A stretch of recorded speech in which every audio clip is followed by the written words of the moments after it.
Do not disturb. What is that mug? That's great. We need to put that on the TechTechPotato store. Ah, okay.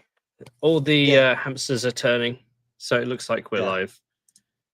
Hello, hopefully chat. people start coming in. Yes, hello. We've been off for a few weeks, save for the Gordon stream just before Christmas, which you know, is not what we wanted to do. No. But Gordon was our friend, so had to do that. But we are here. We are now coherent and cognizant post Christmas, and right now, I guess most of Asia Asia's starting to ring in the new year. Yeah, I think Australia, New Zealand have already started ringing it in. It's I think Taiwan is 7 hours different to the UK, so it's about 11 p.m. there. Okay. So yeah, they'll be ringing in the new year. Out with the 24. Actually, and the 25. Aren't they 6? Didn't they already cross? Aren't they? Isn't it 12? It's 4 p.m. here, and I think they're 7. They're not 9. No, they're 8. Yeah, they just crossed. Okay. Happy New Year, Taiwan. And yeah, say hello to Western Taiwan for us. So yeah, this stream we finally got together, George and I, a week before we head off to CES.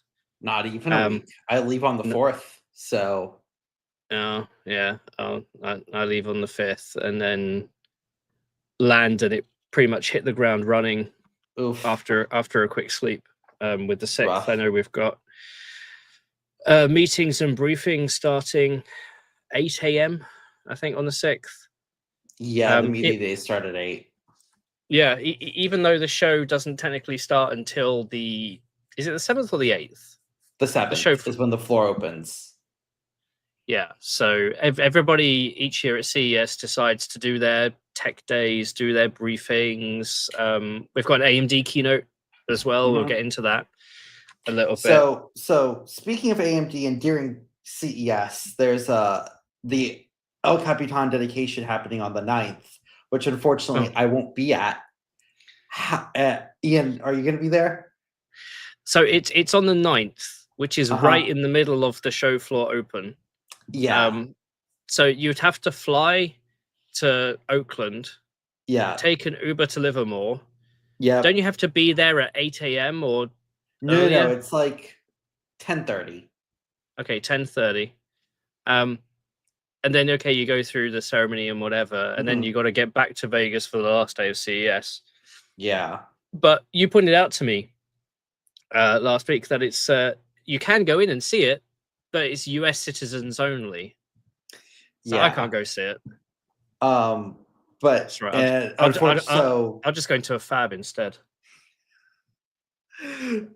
No, so I bring it up because massive shout out to Giga Computing and Gigabyte, Giga Computing for providing the service. We got to test MI300A. Have you finished testing it? Yes, we have. And I'm gonna send the rough drafts to Gigabyte. You mean the results, just to make sure that they're coherent? Yeah, to Gigabyte. Unfortunately, we couldn't get assistance from AMD, but so all the stuff was done by all of our testing was done by us. So does it run Crisis? You think I was testing that of everything? Yes. We were literally going into the last minute or so. We got some results for what was it? I was rerunning a bandwidth test or something, and it was literally that finished. We pulled the data off literally 20 seconds later. the SSH closed. So it timed, was we were cutting it that close. Did you have to sign a document that would such that you agreed not to do any nuclear weapons testing simulation? No, surprisingly enough. So you did do nuclear weapons simulation testing. I'll leave that to El Capitan. Yeah, it's. I think I've told this story before, but ages ago I got access to a Fujitsu 864FX, and yeah, that was in the documentation.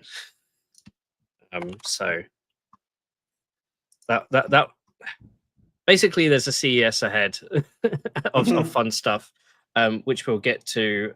I've scheduled it to put it at the end of the video, because we'll both be there. We'll have a Poutine at the show because we've both got some. We've got some. We might even do it midday if we can find a partner willing to hook us up. So yeah. So that'll be fun. For today's episode, we've got a few things to come up. The big one in the thumbnail you saw was our 2025 predictions. I actually made some 2024 predictions, but I never published them. But I still have like the document that they're in. I've shared them with George, and we've had a good chuckle as to the ones I got right and wrong. So we'll go through that. But George has put a few together, and I've got a few together. So we'll go through those. But before that, I think we've got to tackle two big pieces of news that have come out in the last few weeks.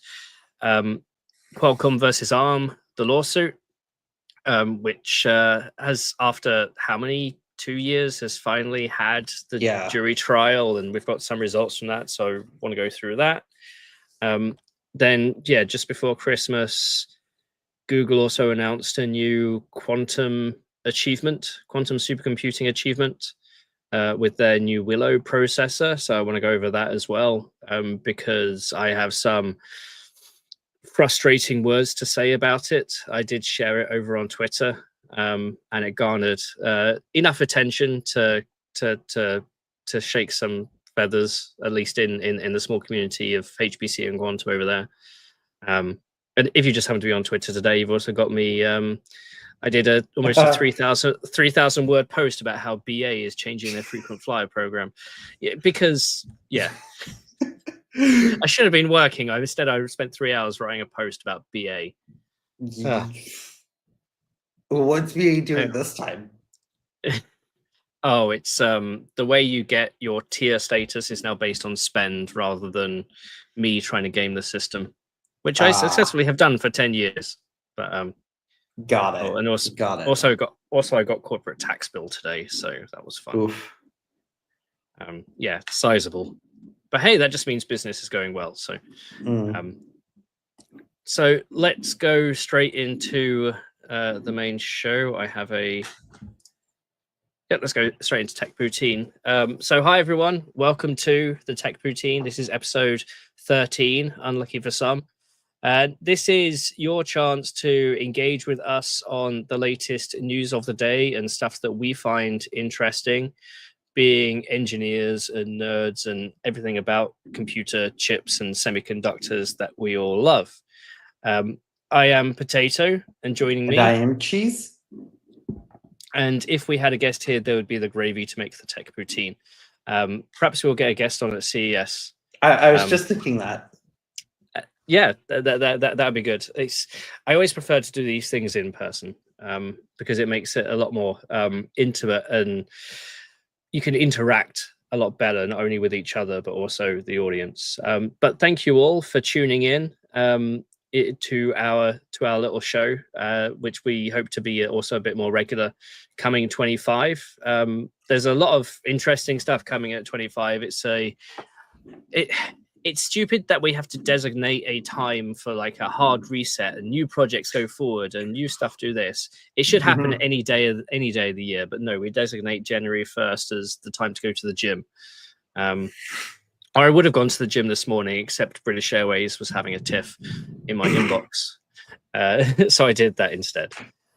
So first up today, I want to talk about Qualcomm versus ARM. If you've been listening to the news or if you've seen anything on this channel, you'll know that despite being partners and customers, they're kind of at each other's throats a little bit. I happen to be mentioned in the original court filing on this twice, or at least my content was quoted. Thankfully, what they quoted was me quoting an executive. So it's not actually me. I would never be called up for any of this, and I wasn't. Actually, was Patrick Kennedy called up? No. Because if you read the court filings, there's someone under Dr. Patrick Kennedy that was called. No, he wasn't out there. Okay. He wasn't in Delaware. But it was done in Delaware court because every corporate entity in the US is in Delaware, all in the same building. Yeah. 90,000 companies in one building. So this has been sort of 2 years in the making, essentially. The big tiff being that when Qualcomm purchased startup Nuvia, ARM claims that they used Nuvia's IP to create Snapdragon X Elite, and that IP was non-transferable under the acquisition.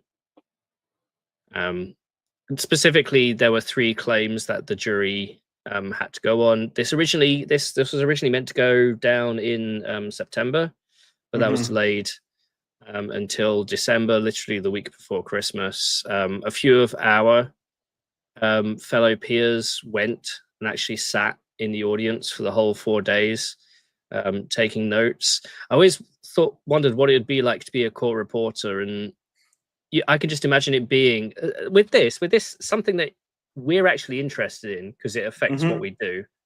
I can imagine being interested most of the time and bored out my skull about a third of the time. Especially on I could see like the general procedure being boring, like the admitting into evidence, showing that this is in fact what it pertains to be, all the stuff that you don't see in like Law and Order and shows like that, right? All the boring procedural stuff. But knowing me and my, undiagnosed ADHD addled brain, I'd be listening to the lawyer arguments and having to sit on my hands because I want to say something because you've said it in the wrong way and it's not that's not the best argument you could have put forward. Yeah. I'm kind of like that. No, I would very much have to do that myself and hold my tongue. Yeah, so it's so I've been reading some reports that are coming out of this, and what the issue boils down to is that Nuvia is, I think, either the first or one of the first startups to ever be given to ever acquire an architecture license to purchase one. The other one being Ampere. Yeah, I was going to say it would be a fight between them and Ampere for the ALA. Didn't ThunderX, didn't Cavium and Applied Micro, they also used to have some form of Cavium? Yeah, you're right. Actually, Cavium probably would have been the first. So the thing is, Nuvia's kind of been the last, and what came out of it is that the contracts weren't as closely worded as they should have been. Because when you have a company full of ex-Apple, M-series, ex-Google TPU architects, hey, they might be an acquisition target. So ARM tried to write that in to the contract such that any acquisition of the company had to be approved by ARM first. Any transfer of IP had to be approved by ARM, and a relative fee had to be applied as well to transfer that IP. And the first question that the jury had to answer to, which they haven't, they're still undecided on this. Apparently deliberations will continue on this question on January 3rd. But did ARM prove that Nuvia breached their licensing agreement by not getting approval prior to acquisition? I would argue question one's probably the biggest one. It's that whether Nuvia had to get approval prior has a massive knock-on effect for any company that could be an acquisition target in the future. I mean, Well, it also comes down to the wording, right? Yeah. Part of the issue here is that it was badly worded, and that's Qualcomm's argument. Well, the thing is, it's not just right. If Nuvia breached the ALA, then that could actually have knock-on effects to questions 2 and 3 to some degree. Yeah, well, I mean, we'll get to that in a second. Yeah, but out of this, I mean, we've spoken about the thing at length, I think, on my channel at least. What Qualcomm wants to do is essentially pay lower royalties because ARM's in the process of strong arming a little of the higher royalties out of the partners. But also, say go down the route of making their own cores because that gives them an advantage over the competition. The problem is, ARM has these two sorts of licenses, the architecture license and the core license. Turns out anybody making cores is going to compete against ARM's own. So it's a relic of what was back then. And what ARM wants to do essentially is say that any IP that Nuvia built or derivatives thereof has to be destroyed or rewritten. And ultimately, as a result of this, I think a lot of us felt this would be settled out of court for a bunch of money going in one direction, for in exchange for like a 10-year license or whatever. Part of this is the way that it's currently set up is that any chip that Qualcomm makes, it pays a license relative to its own architecture license, not the Nuvia architecture license, or a core license. And if you use a core license, then your royalty payment is higher. So I think in this, ARM is claiming that this is, a sizable $50 to $100 million a year loss in their revenue by Qualcomm using its own architecture license and not, say, a core license. Qualcomm is saying that they've saved $1.4 billion by buying Nuvia.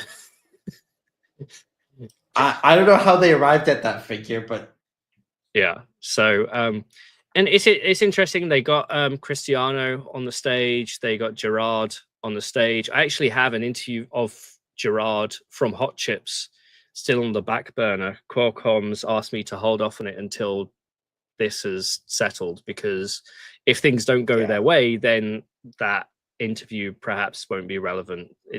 I've accidentally sat on it for a little bit, but that will go live after all this comes out.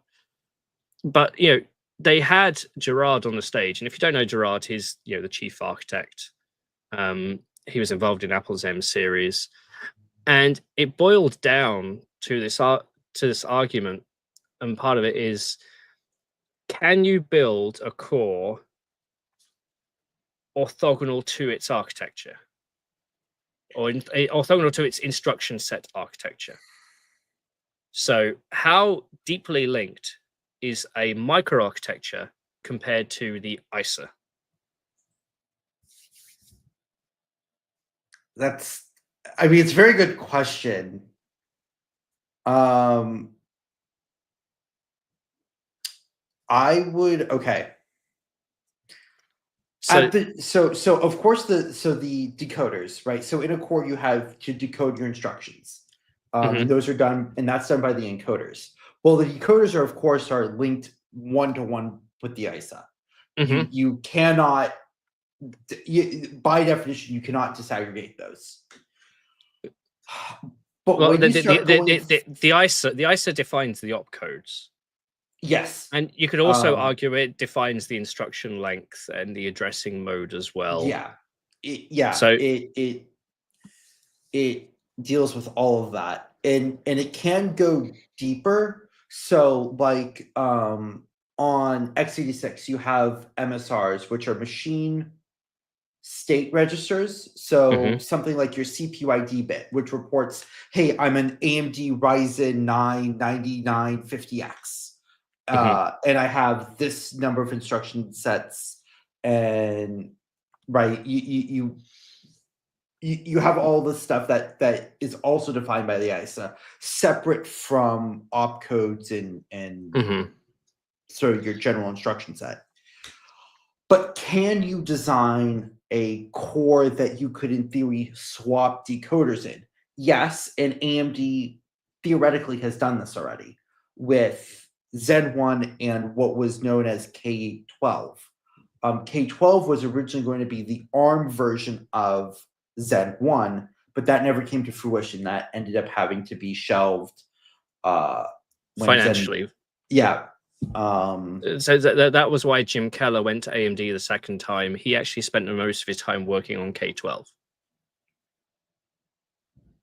So it was called the Skybridge project, right? You have one socket which can either take an ARM CPU or an x86 CPU, and if the microarchitecture is the same, if the microarchitecture is the same, but the ISA is different. And I think if you went to any computer science course about core design, you have to speak about core design outside of ISA, but then you also speak about the things that you can optimize in a core design when you know the ISA. Yeah, right? That's like the whole argument of can you build a car without an engine and put any engine in? No, but does that analogy fit? It's the engine's the decoders. Yeah, well, yeah, it's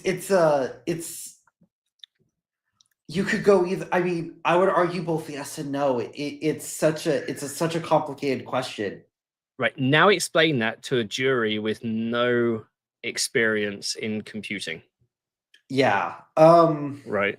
So this is the argument. So I would, on the face of it, say, can you design a microarchitecture without knowing the ISA? Yes, or accept the decoders. Can you do stuff beyond that once you know the ISA? Yes. Of course, we know this. You can do optimizations to do with fusion and out of order stuff and what have you. I would actually disagree with you a little bit here, and that is defining stuff like state register. So in x86 you have 16 registers active. In ARM you have 32 registers, right? Stuff like that is going to be more ISA dependent. But you could build it with 64 and just enable the ones you need when you know the ISA. You can still do a superset of everything. Yes, you could. Once you know the ISA, you can cut the bits off you definitely won't need, or you can do the optimizations therein.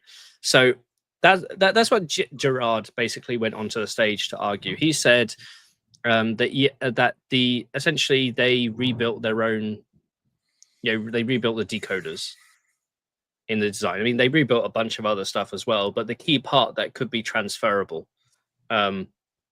I think he said at one point he said it was automated as well.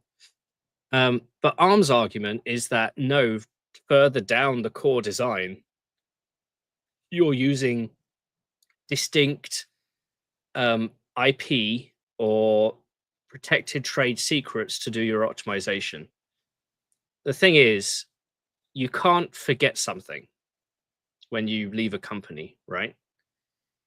It's one of those things. It's if you know it and you move to a new company, you don't have to learn it again. This is why in things like sports, and I've said this before, sports like Formula One, where everybody rallies around technology and it goes like in a 2-year cycle that's ongoing. If you get transferred to your rival, you typically have to go on gardening leave, which means you get paid to sit at home for 12 months, 18 months. Because that way, after that time, you don't know what your old employer is still doing because you've been out of the loop. That doesn't happen here. So that's part of the argument as well. At one point, they were even showing code in the trial, and arguing over IDE coloring. That was beyond me, honestly. So if you've ever coded before in a development environment that color codes what you're writing, a comment may be green, a function may be blue, a variable may be red, whatever. But the thing is, different engineers use different IDE. So what works in Emacs won't work in Notepad++ or VS Code or any sort of Verilog or whatever. So that, do you remember ages ago there was a court case where the defense argued you can't zoom in on a photo because that changes how the photo is how the pixels are calculated when they're presented to the screen, because you add in a scaling factor, and as a result you lose detail, or you add in detail that wasn't there in the first place. That's an interesting argument. Have you ever seen how a JPEG calculates pixel color? Yeah. Like, so it does it like sinusoidal wave of weights and what have you. Yeah. But obviously when you shrink and expand, you've got to fit the pixel color to where it should be on the image, and you've got the image data and you fit it to the pixel on the screen. And they were saying that if you move it half a pixel or you stretch it by a non-integer way, you're creating data. It felt like that, showing code and arguing about ID colors in front of a jury that don't need to know that sort of stuff. So it's let's see. Do you want to go over the 3 verdicts? So it's let's go with the 3 verdicts. I'll fire up the PDF and share it. Hang on, let me share this first. Okay. And let me resize as well. So yeah, this is ARM versus Qualcomm. So technically Qualcomm counter-filed, but they're kind of putting them together because it's part of the same suit. I think actually Qualcomm dropped the countersuit in order to speed up the process. I think some of it still remains. Maybe. Because but at least part of it was dropped. Yeah. So this is question 1, which I said before. Does ARM prove by a preponderance of the evidence that Nuvia breached section 51.1a of the this is the architecture license agreement? So this is the you have to get permission before you sell yourself.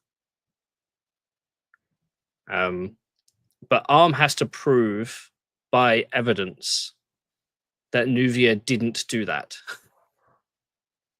And yeah, as after 1 day of deliberation, this is a jury verdict and it has to be unanimous.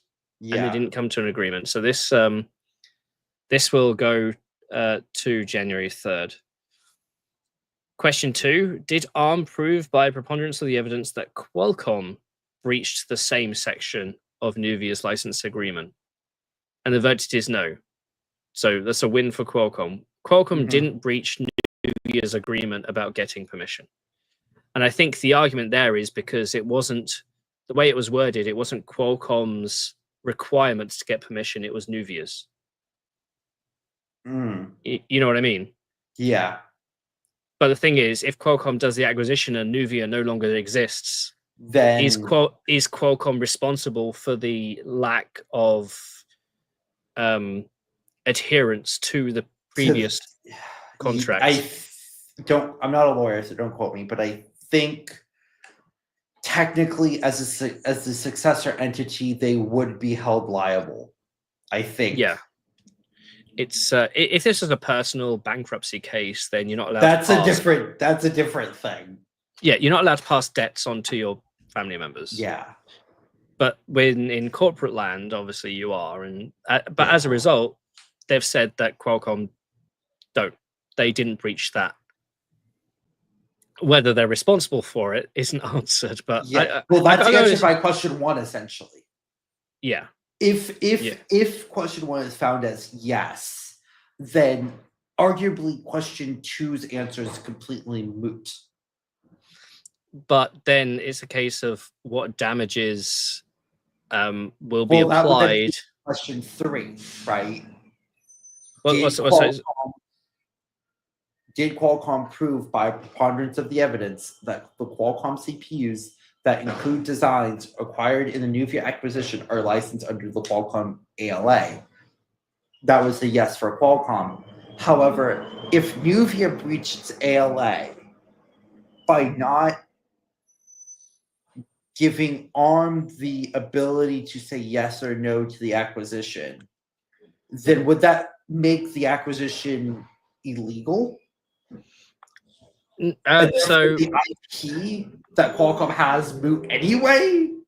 To be honest, I think this is a slightly leading question because it assumes that the Qualcomm CPUs have Nuvia IP in them. Well, though realistically, the way this question is written makes it sound like ARM doesn't have a leg to stand on to request destruction. Yeah. That doesn't stop ARM requesting a fee be paid if question 1 turns up yes for ARM. Well, the thing is if the acquisition, if the ALA was deemed okay.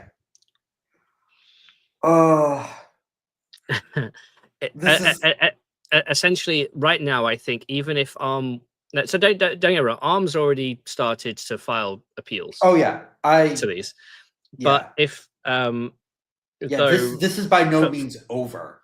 Like this is going to be appealed. But from people on the ground, it sounds like the judge wasn't going to be too happy if this was going to go to a retrial. The thing is, I think the only remedy for question 1, if it's decided to be yes, is a financial breach, is a financial, not a destruction because of the answer to question 3. So, yeah, it's the issue is how far does ARM want to push it? ARM wants to push it pretty far because they're claiming loss of revenue. I will say, so the thing is, this also doesn't stop ARM adjusting their license agreement with Qualcomm, which they've already made the announcement that they want to nullify.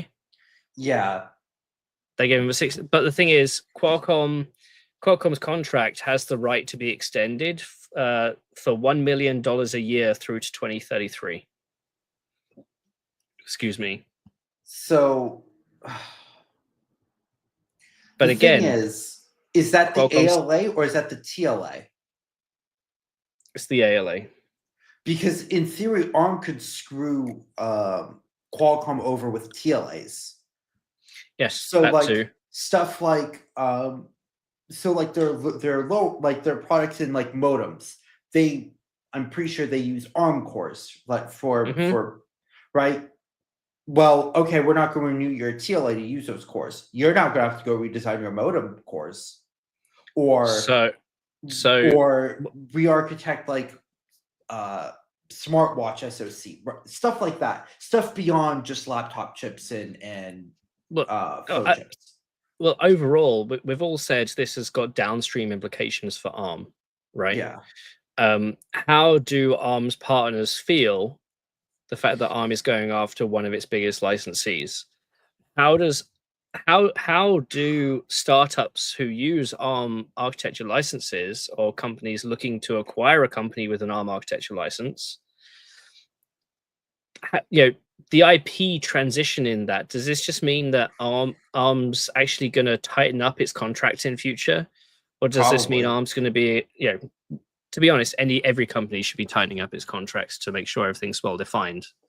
Yeah, I mean, almost certainly, they're going to be tightening up their contracts moving forward. And just to clarify, Kuranil says, Qualcomm acquired the ALA in 2013, negotiated in 2017. Now it lasts until 2028 with an option to extend to 2033 with $1 million payments annually, which is, for Qualcomm, peanuts. Yeah. So it's the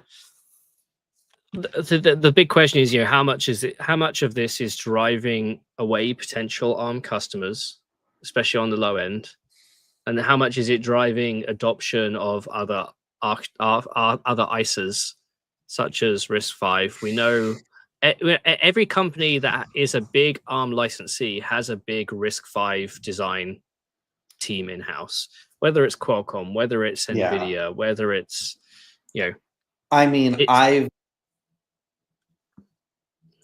made my thoughts on so for some context, I have this right over there on my desk.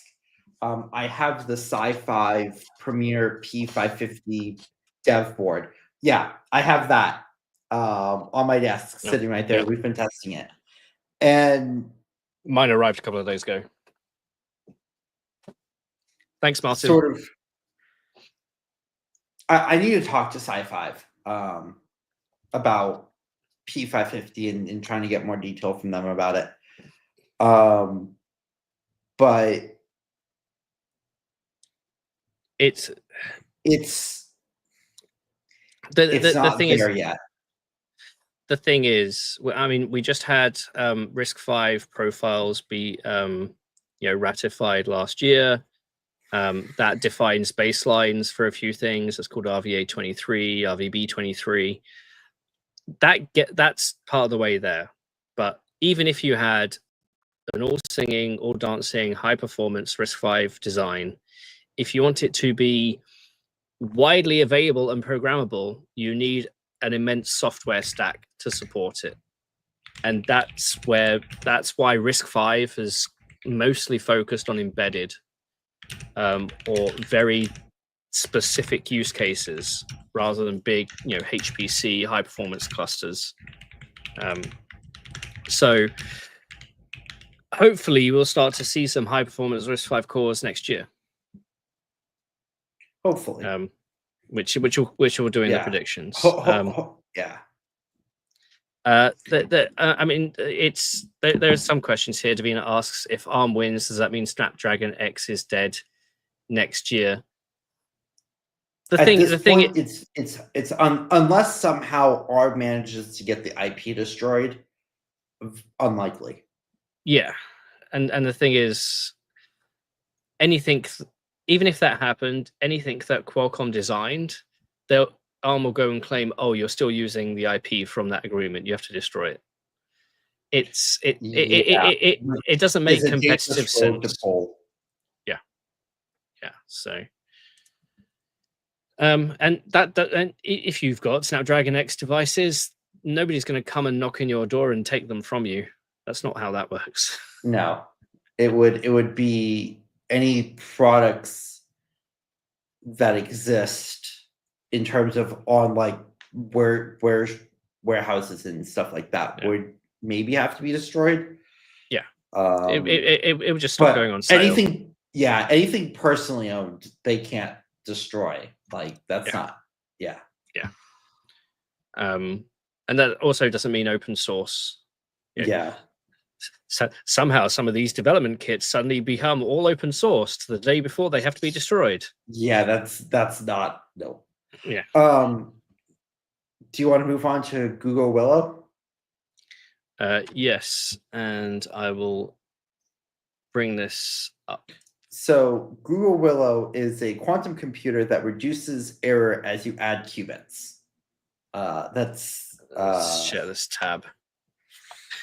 It's I kind of sprung this on George because I know George doesn't focus that much on quantum computing. I probably should, but use some of that physics knowledge I have. It's one of those things that I focus on because I have a client who is deep into this field, and I have strong opinions about this announcement. But just not to bury the lead here. Google has a paper in Nature, which I don't have access to because it's behind a paywall, announcing their new quantum chip Willow. And with this quantum chip comes two big announcements. One is that it breaks what is called the QEC threshold, which is about quantum error correction. Normally, when we deal with qubits, and they're sensitive to thermals and everything else, the more qubits you have, the noisier it gets. That's what's typically expected. However, Google has a design now that they claim as you add more qubits, it gets less noisy. And as a result, you get better quantum computation by having more qubits. And as a result, they have developed this new 105 qubit chip to go do that. The second claim, and this is the one that I find really spurious, is that they claim that on a benchmark, on a standard benchmark, again, something I disagree with, it took them 5 minutes to compute what would take the Frontier supercomputer, number one in the top 500 last time around, 10 septillion, that's 10 to the 25 years to compute. While that may be true, the benchmark is shit, and I'll get into it. But in terms of the chip uses this sort of gridded architecture. Let's see if I can share this tab. Here we go. So the chip uses a grid of qubits, and each qubit is linked to up to 4 other qubits. And where you get the entanglement is between pairs of adjacent qubits. Or in this case, what they say is the average connectivity is 3.47. So usually you have either 3 or 4 qubits entangled in the superconducting system. So it's under, it's in one of those refrigeration chambers, the very stereotypical quantum computer designs. You're going to tens of millikelvin to get down to that temperature. And in order to compute on a quantum computer, not only do you have to translate it into a quantum domain, but you have a residence time and an error rate. So the residence time is basically how long is your qubit stable. And right now, with these types of qubits, we're looking at microseconds. So you can see here the first line of performance says 5x increase in T1. That's a measure of stability or coherence time of 20 to 100 microseconds. So if you had 100 microseconds on a standard digital computer, how much compute could you do? I mean, even running at nearly 6 gigahertz, like not that much. Yeah. Like, yeah. You can't even do a request out to main memory. No, you could. I guess. That's main memory. You could, yeah. 300 nanoseconds. Out to PCIe, and if you're going complicated, more complicated than that, you're gonna start struggling at that point. But out to main memory you could do. So this is what their chip looks like.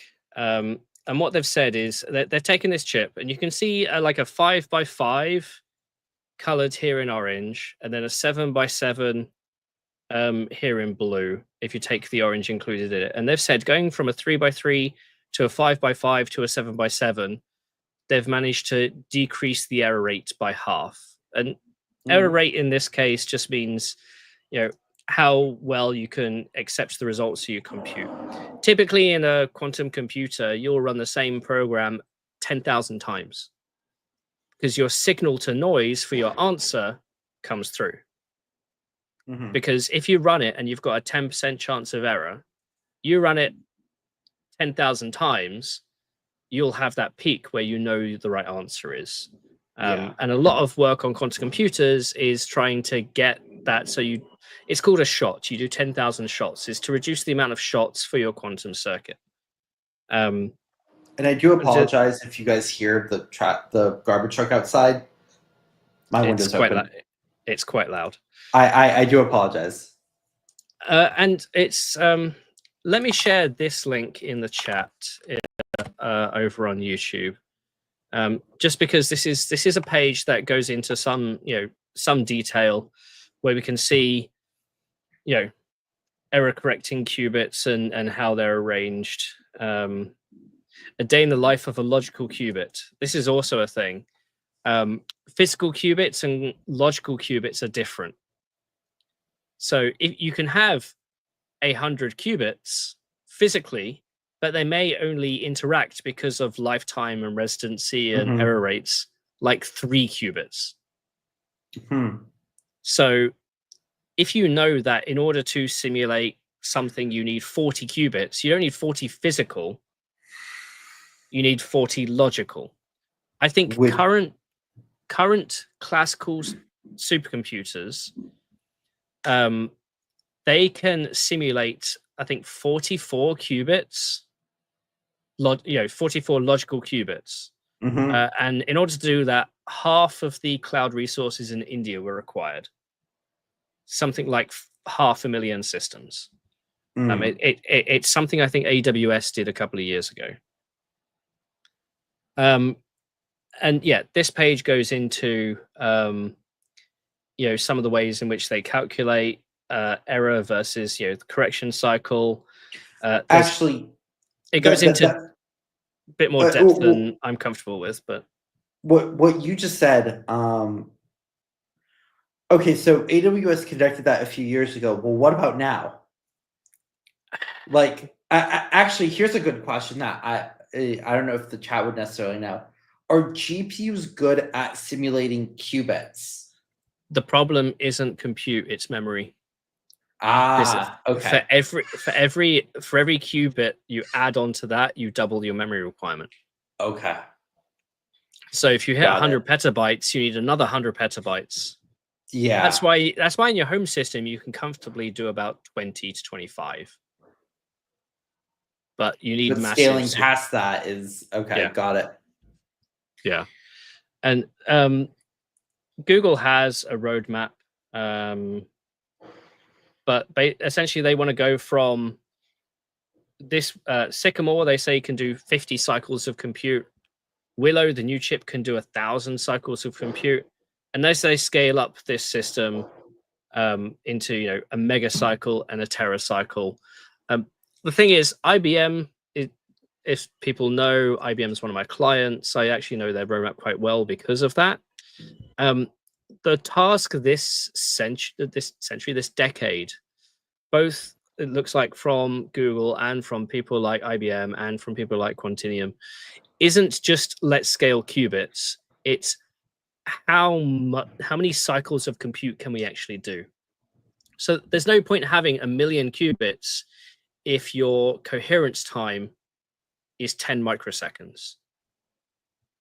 Let's stick to 100 or 1,000 qubits, and rather than go to 1 million, let's stick with 100 or 1,000. See if we can get resonance times up to a second. Right? And so there's a lot of work being done, because when you've got a second, then suddenly you can do memory accesses. Okay, now you need to work out what does sub-zero memory look like. How do you couple that together? There's this whole brand of computing called whole range of computing called cryo CMOS, which is all about doing. Imagine building a chip, any chip. Here we go. Let's take titanium. Imagine building this chip so that it only works at 70 Kelvin. Right? You can't even boot it at room temperature because you've done things in the design, in the physics, in the material science. That means that it will only work at those temperatures because you get the efficiency and you get the compute out of it. Did you ever speak to Mahesh about Zen1? Yes, and I know for a fact that it didn't it didn't boot, I think, above, what was it? I think it needed either dry ice or liquid nitrogen to boot. Yeah. They had to go down to sub-zero temperatures just to get the first A0 silicon from Global Foundries to boot. Yeah. Right. So you could say, Well, that was needed because of bad design. But CMOS is what happens if you do good design but aimed at those temperatures. You can get your efficiency in the transistors. You're also in a thermally constrained environment as well. So how much power consumption you need and the energy per operation. Doing a multiplication at 70 Kelvin takes a lot less energy than doing it at room temperature. So if you're interested why your power consumption goes up as temperature increases, physics. Yeah. So yeah, physics is a bear. I've got a few more images to share here. Yeah, okay. Let's go into this benchmark actually, because I really hate this. I'm going to go back to this tab. So this is the headline: 17 septillion years on one of today's fastest supercomputers. Now, this announcement, and I said it in a HPC huddle last week, and I said it on Twitter. This is an example of a team that has done really, really good work, but the messaging is really, really shit, because that number doesn't mean anything to anyone. What does 10 septillion, trillion, whatever years mean to anyone outside of this space? Arguably inside this space, it means fuck all, right? Yeah. Well, so who cares if you're calculating the map on your phone 10 million versus 10 billion times faster than before, when before it only took 5 minutes or whatever? Yeah. The reason why I'll explain this is because of the benchmark used, right? When you benchmark a system, George, what are you trying to do? Measure at least some aspect of its performance within a given use case. So usually that falls into two types, right? You have synthetic, which is trying to test the architecture or the microarchitecture, and then you have real world, which is what real people will experience. You could argue that there's a third category, and that's something that doesn't test the architecture and is not real world. And that's what RSC is, or RCS, excuse me. And that's the benchmark that they're using here. They're using a benchmark called random circuit sampling. So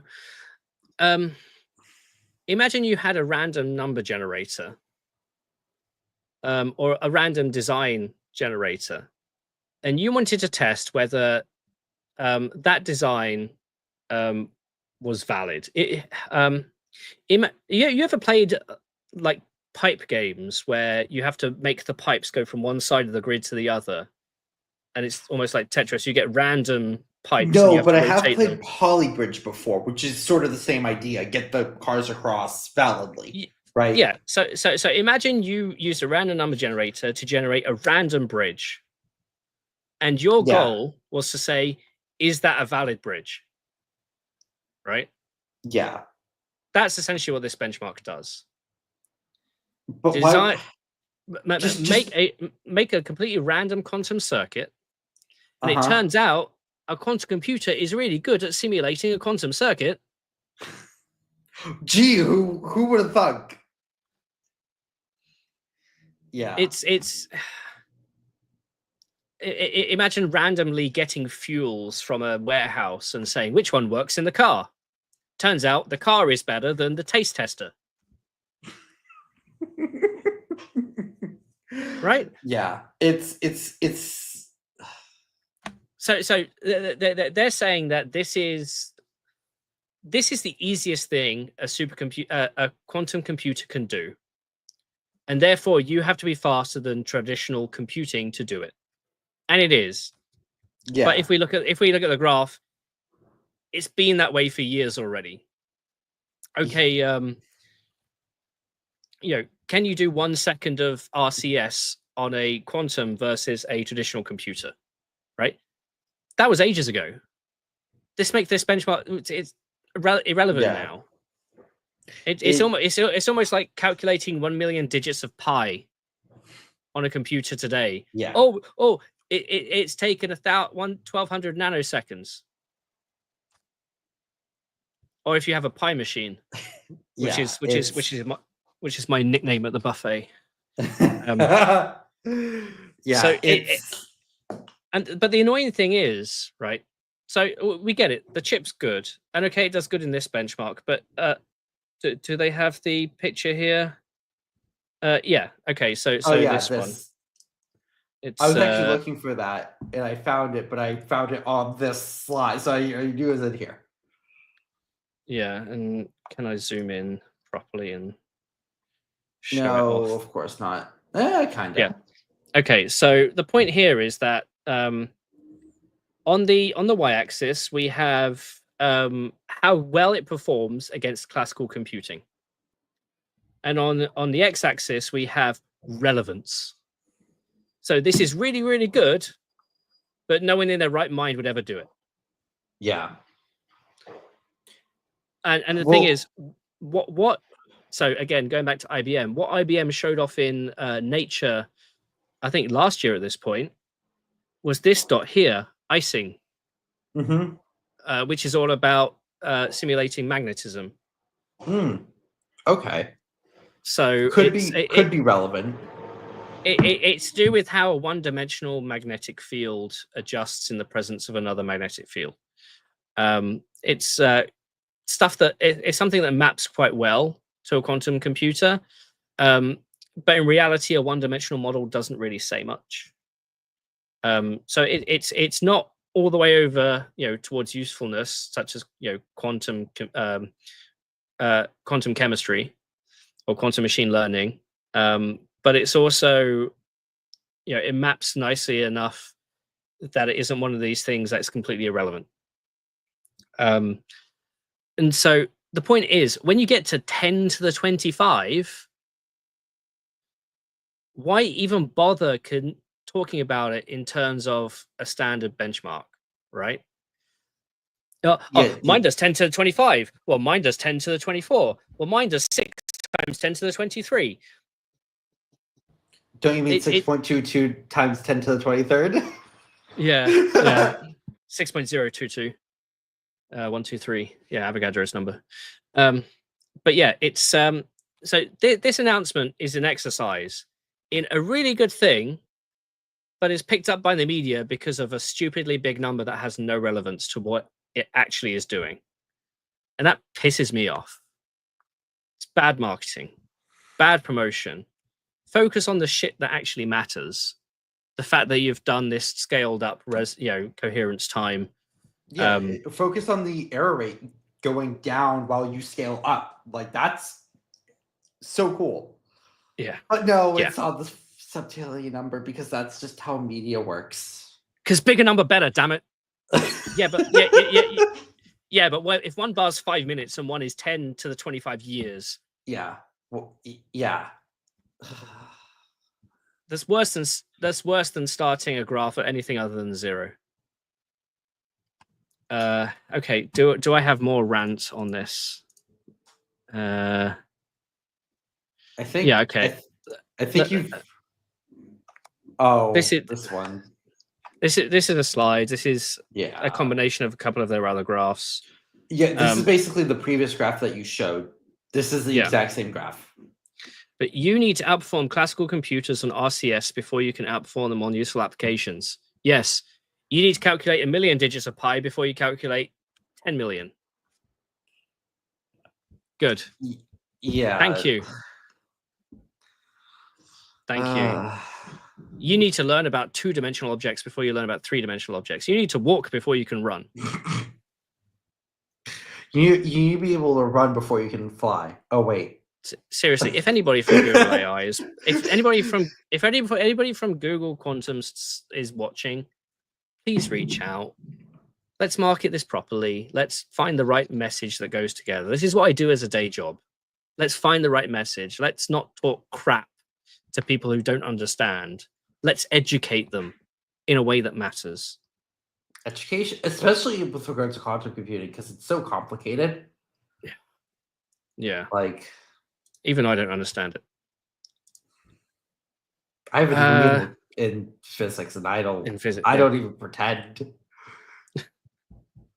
Okay, so I want to go on to, because I've ranted enough.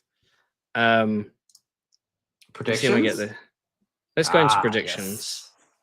So I want to cover last year's predictions, and let me see if I can do this live on top of my face. There we go. Add. Can we get text up here? Okay. Okay,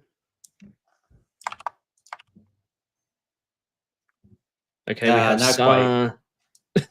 I'm trying. Yeah. Yeah.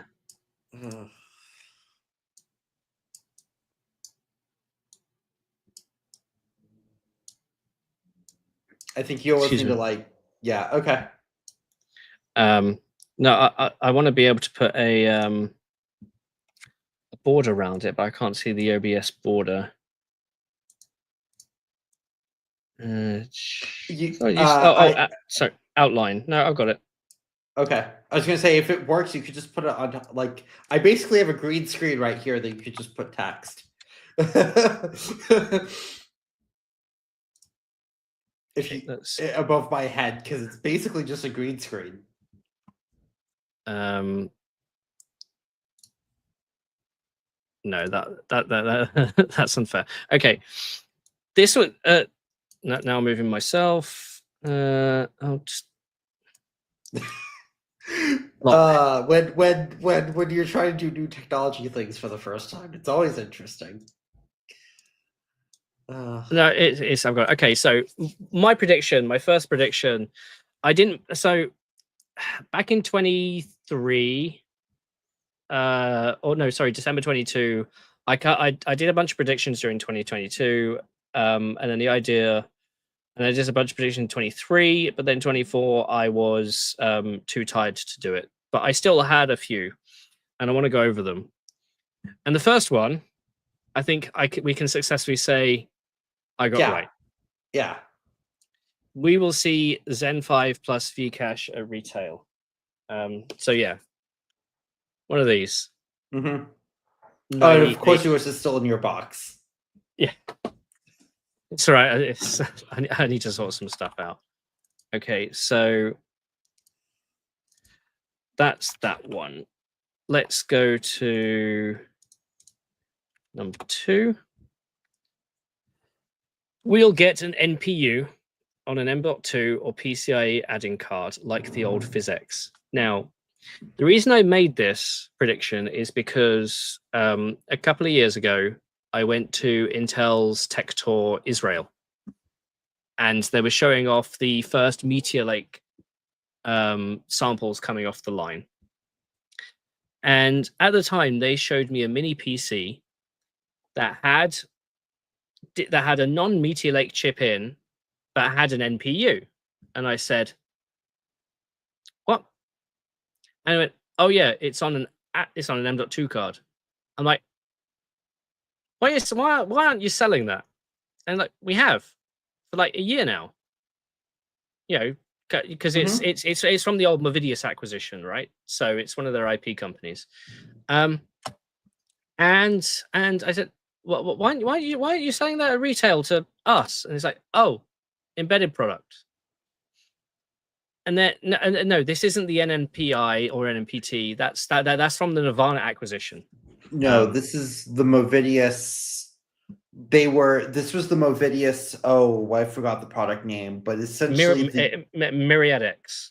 Yes, that. But it was somewhere between Myriad. It was somewhere between MediaTek and what went into. It was more like a Meteor Lake than a MediaTek. Yeah. And I turned around to so many executives at Intel saying, "Why aren't you selling this? You want to get 1 million people developing on your NPU? I mean, do you know how many M.2 slots I have in this system? That modern motherboard has? Modern motherboard has at least 3 these days. And I'm going to stick an SSD, and any consumer is going to stick an SSD in one, maybe an SSD in 2. Well, they can use a third one for it. Just stick an NPU in there. And they get just acceleration because it's over the PCIe bus. And then you can get a ton of developers for it. You can start developing the ecosystem. You know, maybe do an open source thing or whatever. And they never did. And they still haven't. And they still bang on about it. Well, they discontinued it. They've discontinued the M.2 line for Movidius completely. Yeah, exactly. It's EOL. No, like completely EOL within like 2 years. It's frustrating because this was something with, you know, a reasonable amount of tops and could have come to the market first ahead of anyone. Intel back in 2021 could have spoken about AI PC. Okay, useless for most people. But at that demo in Israel, they had it working with OBS for background replacement. How many tools now use background replacement AI? A lot. Pretty much all of them. If they're not doing chroma key with green screens, right, there are some that still use standard heuristic algorithms to do background replacement, but most of them now use some form of AI. So, that being said, this may get a tick because we didn't get it from Intel. At CES last year, Lenovo showed off mini PCs with both Kinara AI chips and Memory X AI chips in an M.2 form factor. Did they ever go to consumer retail? No. Did they go to embedded retail? Maybe. Does anybody at Lenovo speak to me about this? No. Does anybody at Lenovo speak to me? No. Is this really, really frustrating? Yes. This is the dev kits. Yeah. The whole thing about if you want massive adoption of AI in the consumer space, you need to flood the market with systems you can develop on, with systems that aren't thermally limited, systems with more than normal amounts of memory, just systems that allow people to get up and go. I've got a video coming up about Tenstorrent's new second generation dev kit, their Quiet Box, their 15 grand system that comes up with 8 wormhole chips. It's a video I technically filmed back in August, but we're just going through the final edits on it now. And it's great. It's up and running. It's running models. It's running multi-user models. And it's just the ability to go buy a card on something like Amazon and just plug it in and work. But I would have thought an M.2 would have been perfect for desktop consumer. And it turns out it's a market that nobody seems to want. As like I get your meaning. I argued once with a company called Flex Logics, who make the Flex X1 chip, or used to. I think they now just sell IP. They showed me at one event they had both the M.2 device and a PCIe card. Thing is, the PCIe card was just what was on the M.2 redesigned on a bigger PCB. And I said, what the fuck are you doing? Just use a PCIe to M.2 converter. That way, in your storeroom, you only have to supply M.2 drives. And then if a customer wants 4 of them, bifurcate with a 4-way PCIe to M.2. And the guy I was looking at was going, oh, no, I don't know about that. Maybe that's not what. Oh, I don't know. What's? You can get those. I swear, this must have been the dumbest salesperson I've ever spoken to because he kept going, oh, I don't know about that. Come on.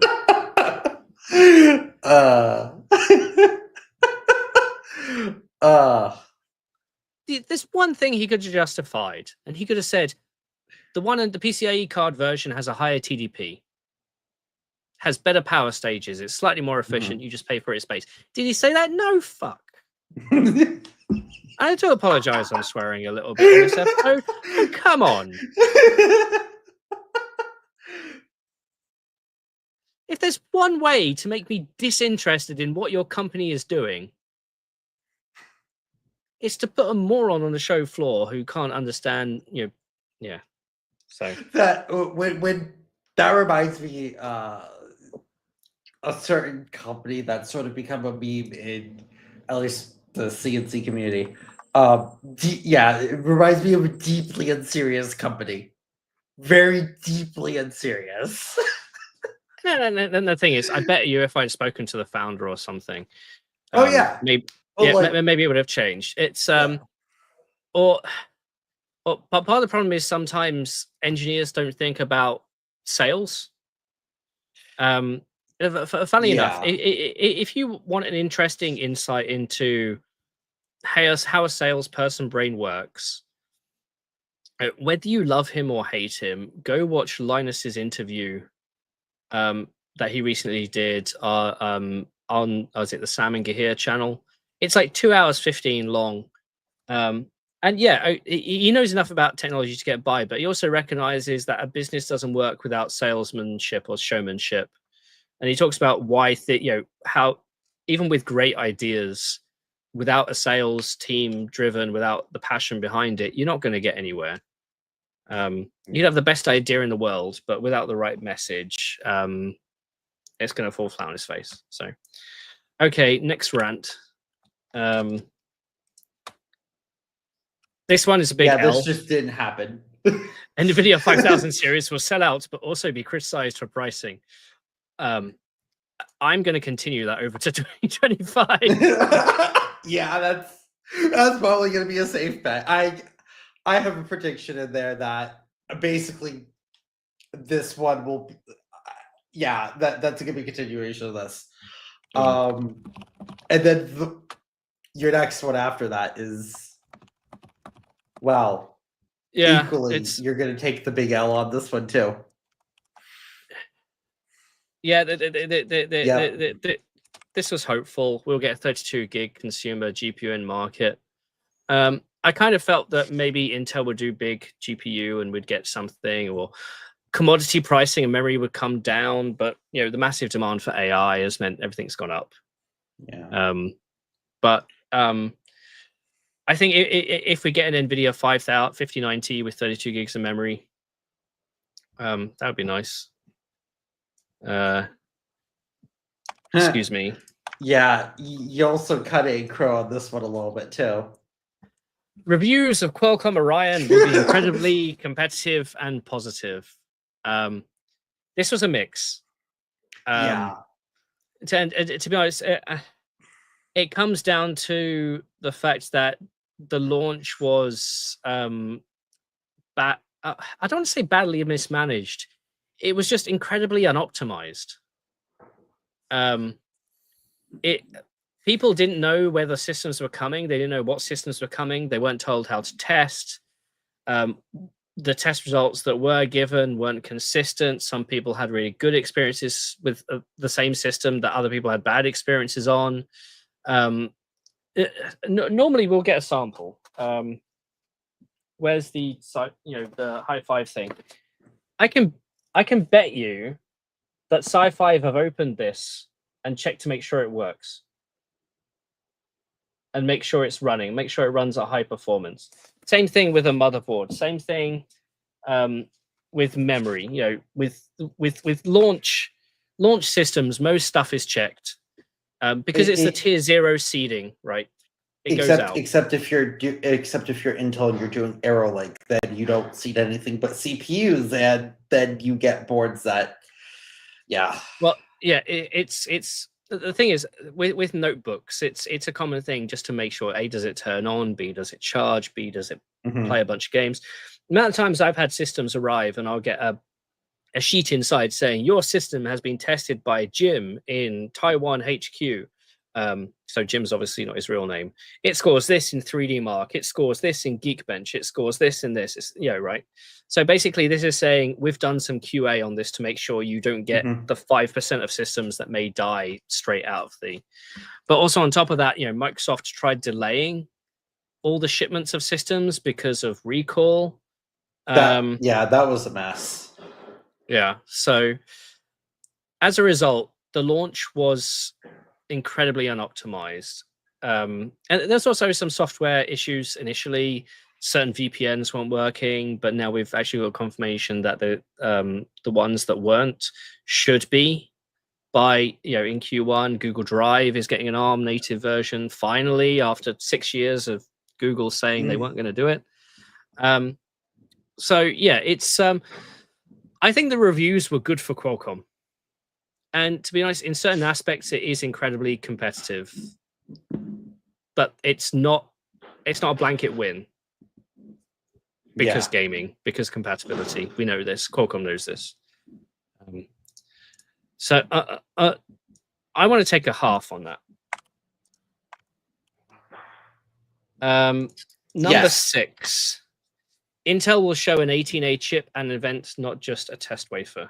Yes. They showed Clearwater Forest at the Granite Rapids launch. So, yeah. So that's, yep. So, thing is, that's early silicon test chips. Or early silicon chips. It's not test vehicle. A test vehicle being, let's try and simulate or have 1,000 different circuits on a small chip and replicate it through a massive wafer. Things like adders and decoders and just basic logic blocks. They actually showed up with something that's meant to be working. So that's good. I'll take a win on that. And then at this time, I stopped here just because I was busy doing other stuff in my predictions. First 500 hertz monitors at retail, and that's because I saw a rumor that they were coming. I don't think they ever came. I think we're still at 480. The thing is, I'm sitting in front of two 60 hertz monitors. They're 3x2, 3840 by 2560.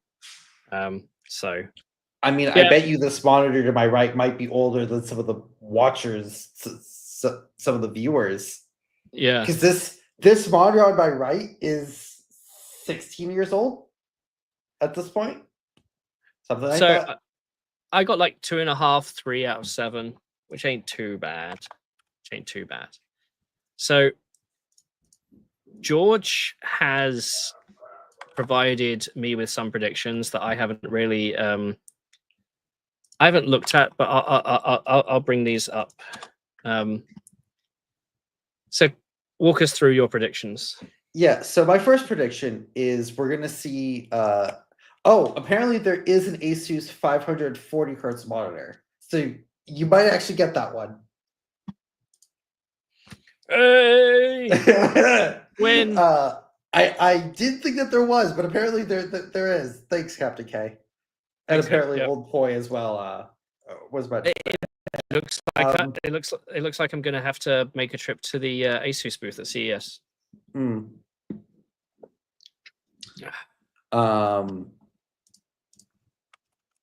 So first prediction, more 400 gigabit NICs and more accelerators with onboard Ethernet ports. So going back to Tenstorrent, their cards have onboard Ethernet ports.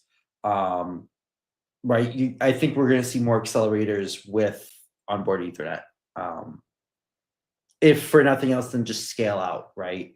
Or to act as a NIC, potentially.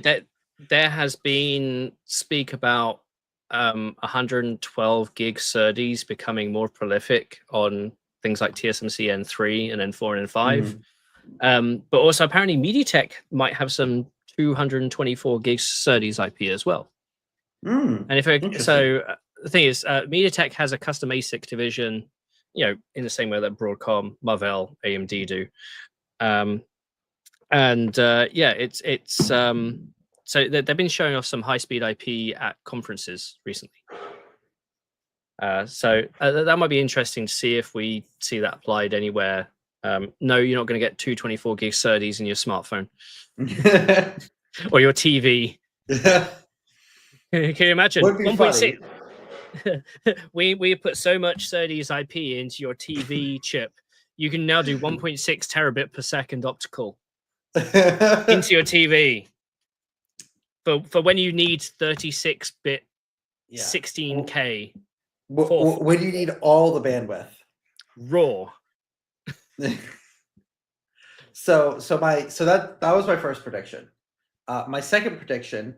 Well, hang on. It's I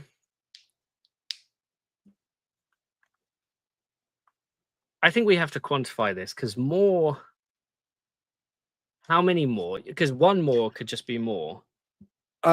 Just one more. Like, I mean, to be fair, that's not. I'm not putting out a very high bar here. No, this is a massively low bar. Yeah. So my second prediction sort of works. Well, no. I still want to narrow it down here. If anybody's got any suggestions how we narrow it down, because just saying more 400 gig NICs, we know that some are coming. Yeah. So it's we need to rewrite this into a proper prediction. Right? It's maybe we'll come back to it, because this one.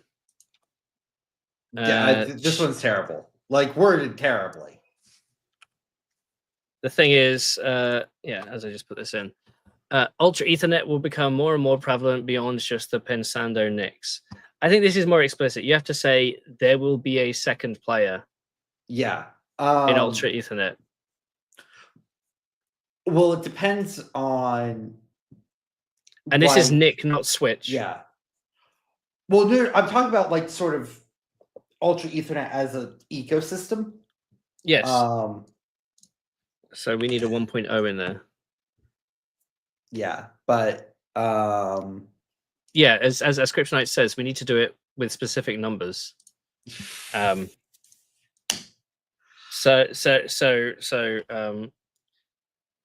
Someone other than AMD will announce or launch.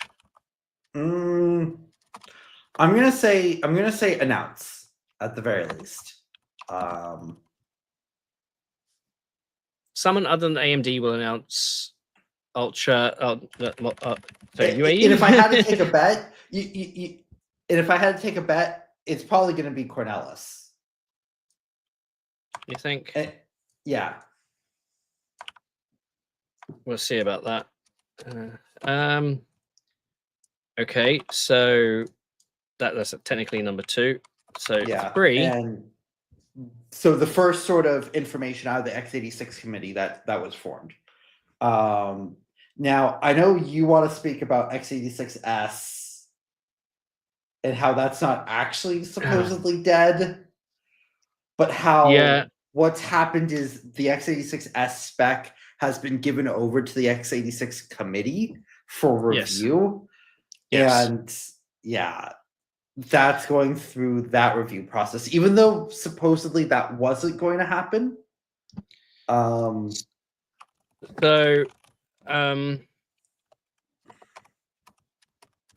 This all stems from a really, I don't know, can I blame? No, I don't think you can on this one. Can I blame Tom's Hardware on this? No, I think it was the spokesperson. So annoyingly, Intel didn't come to me before they shared a statement with Tom's Hardware, because I would have ripped it to shreds and told them to say something else. The title is Intel Terminates x86S Initiative. And for those of you who don't know, this is just simply removing some of the, is it the 16-bit and the 32-bit bootstrappers, just to simplify things. George and I have got a video on it. We did, 2 years ago now? Yeah, a year, something like that. It was at Computex 2023. By the way, we're on 25 predictions now, so that should probably be updated. Yeah. Well, no, I've got to sign up to Tom's Hardware first. Actually, do you want full fiber 150 from Sky Broadband? No, because they don't do it here.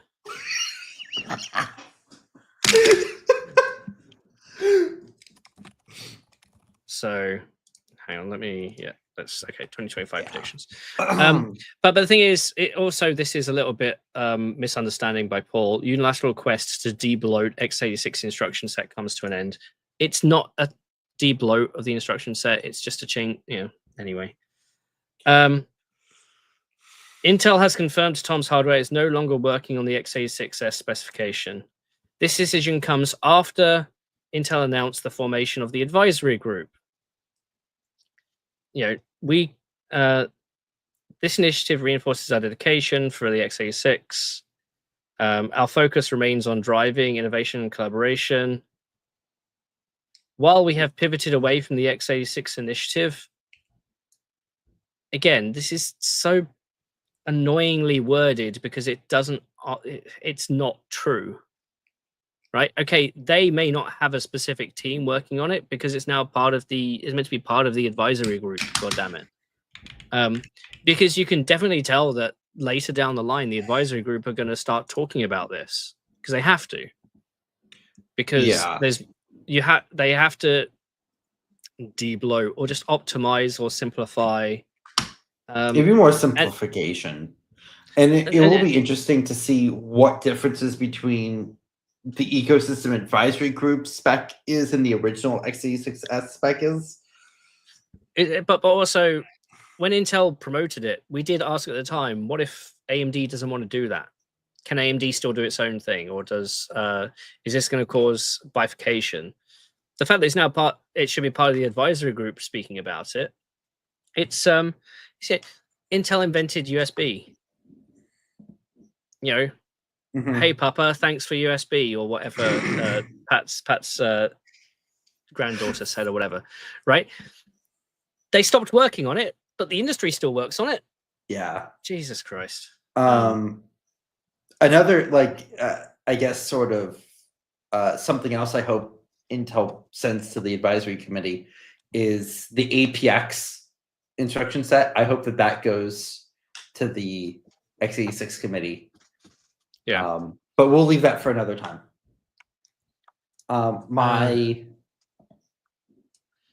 So I'm going to reword number 4. Okay.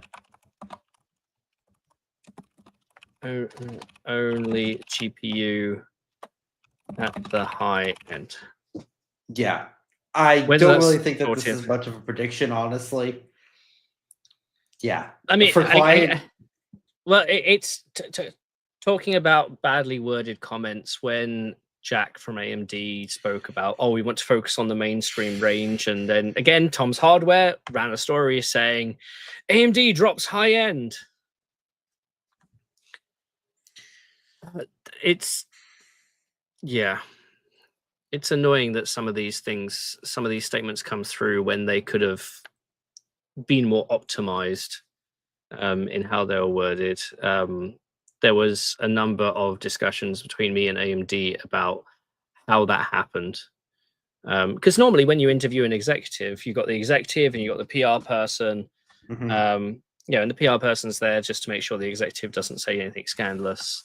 It turns out that the PR person had to go out of the room to take a call when that was said. So, yeah. Fine. I don't think you have many problems with that. Yeah. This one, however, Intel will continue to lose server market share in 25. Yeah. They're at what? Is this overall market share, or is this just x86? This is overall. Well, this is both. I'm going to say both. Both total and x86 market share. And is this in terms of units or revenue? Both, but more revenue than units. Because if I remember correctly, Intel's at what, 60% server revenue still? I think overall they may. And because it's x86, we should just put the CPU in there just in case people aren't concerned. Yeah. Yeah. It's with the amount of hyperscalers coming in with their own chips, they vary in how widely they're deployed. With some capex spend going from AI to, taking away from the CPU to GPU, But that being said, we've got what Clearwater Forest coming in 25. We've got the rest of Granite Rapids. Yeah. I think so. I think it will be less. So I guess the real prediction here is they'll lose share less than they did last year, but I think they're going to continue to lose share. And I think MJ also has sort of said that they have to sort of stem that tide. It's Pat said in the Q3 earnings that they have to simplify the portfolio. So perhaps having Granite and Clearwater and Sierra Forest is just a bit too complex end to end. Yeah. It's but also they are using an expensive leading edge node. The cost will come down, and that will help in margin. And as the margin moves up, maybe they will eat some of that margin by lowering prices as well, right? So it's a bit of a tit for tat, because Intel. Some consider Intel to be rock in a hard place. Some people consider Intel to have a solid base of customers. Intel's biggest advantage is you can go to Intel and you say, how many CPUs can you supply me? And the answer is yes. Yeah. Whereas you go to AMD and it's, we can get you 250,000 units in this timeline. And it's never quite like. But Intel's always been that. Intel's always been. But that's my point. Is that's Intel's sort of bread and butter. Is you go to Intel and you go, how many CPUs can you supply? And the answer is yes. You go to AMD and it's like, say, 250,000 units or something in X timeline, but you want, say, 500,000 in that timeline, right? What was it a couple of years ago? Intel was saying, what AMD sells in a year, we sell in a month, CPU wise. That was true back then. I think that's less true now, obviously. But yeah that's still sort of hits the point, right? Yeah. Also, at this point, if AMD has the volume, I think they'll be making more AI chips. If they have the supply and the demand, they'd rather make an AI chip because the market, the margin. Actually, is the margin? I don't know. On Epic is pretty cheap to produce, as far as I know. No, I know. It is. Yeah, that's the thing. Is I actually think the margin on Epic is so good that it might actually edge it out. You are going to run out. So here's the thing: what the AMD's AI chips will run out of is not going to be the same bottlenecks that Epic will run into. Well, right? No, it's HBM because Nvidia keeps buying it all. Well, it's HBM and CoWoS packaging. Yeah. So, but again, if you're selling an AI chip for 60 grand, it doesn't matter that you're selling Epics for 3,000. Yeah. This is a pretty weak sauce one, but like Ascalon from Tenstorrent, I think we're gonna get more information about that. Stuff from Ventana. So let's be bold. Okay. You know what? I'll accept that. Ascalon Dev Kit. I'll also change the wording in our document so I can refer to it later. Yeah. For those of you who don't know, Ascalon is the high-performance RISC-V core that is being built by Tenstorrent. Tenstorrent has hired lead architects from Apple's M series to go build it. So, yeah. My last prediction is probably my spiciest take of them all. So when we, I did notice this before we started recording, and I said, George, this may be just a spicy one for you. It might be, but we'll see. We'll see what the chat has to say. Actually, stop there. I just want to butt in previous one because Kurinil asks about the RISC-V CPUs Revos. My response is, if Revos would actually get their thumb out and contact me to let me know what they're doing, I might have some confidence in understanding what they're doing. As of right now, they've been radio silent for 2.5 years. I'm more than happy to have a call, have a conversation. Let's get into the weeds. But nobody knows anything. I thought the company had been disbanded until I walked past an office that said Revos in the Bay Area. Yeah, And I don't know if it's because of the lawsuit that they've been so under the radar. That's Right. not how you spell that, but anyway, okay, so number 7. So this is George wants consumer GPUs to have GPU support for ROCm. yes. So are you saying that this is going to be retroactively applied to 7000 series, or this is all future? I think it will be retroactively applied for 7000. 6000's a bit more rocky, but I'm almost certain that's going to be will be for 7000 as well.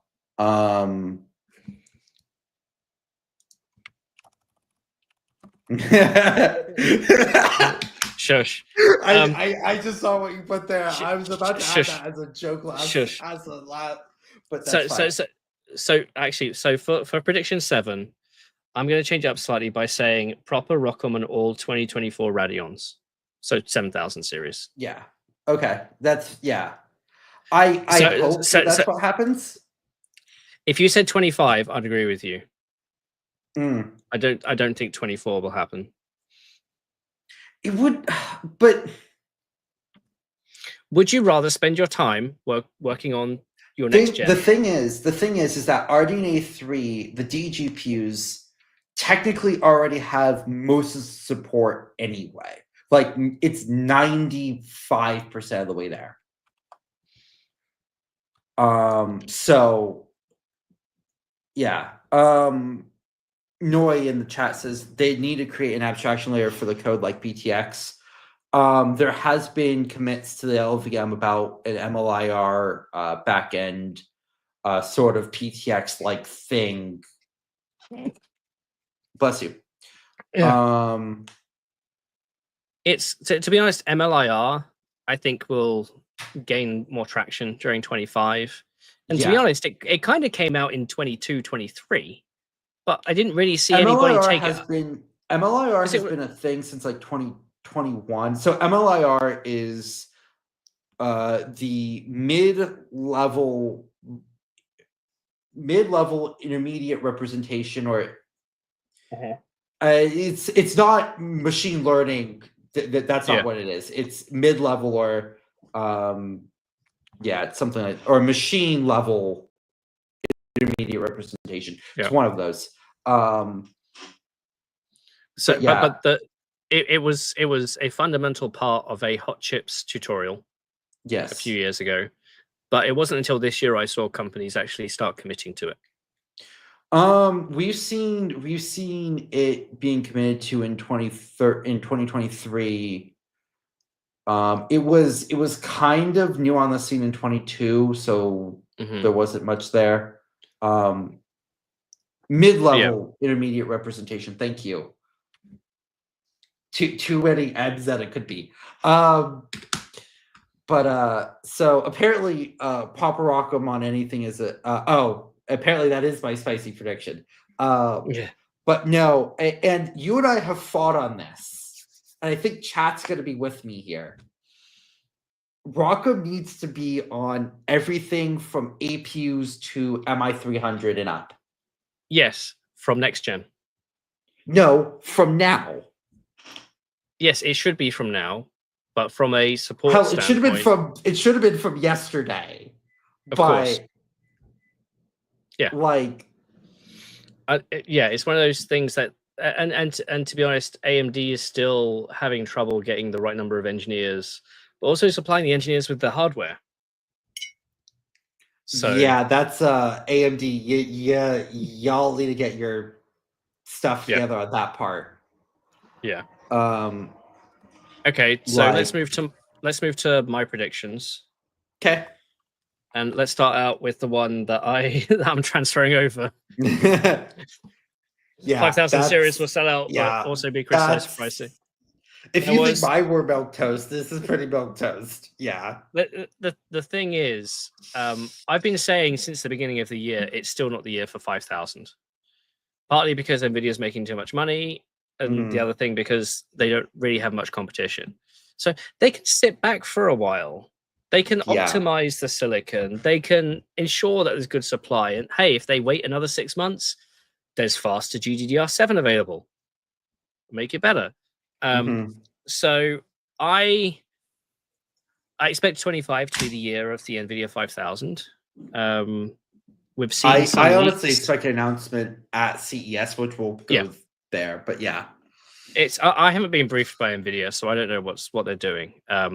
I did see a supposed leak suggesting that the 5090 will be $2,600, and I know in the PC world discussions about this. In Linus's WAN show, they were talking about the 4090 series was criticized for being expensive when it launched, but then we had a mixture of AI and crypto and whatever, making it go stupid, up to $3,000 a card.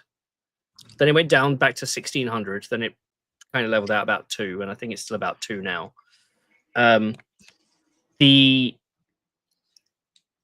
But for somebody who is perhaps on a 30 or 20 or 10 series,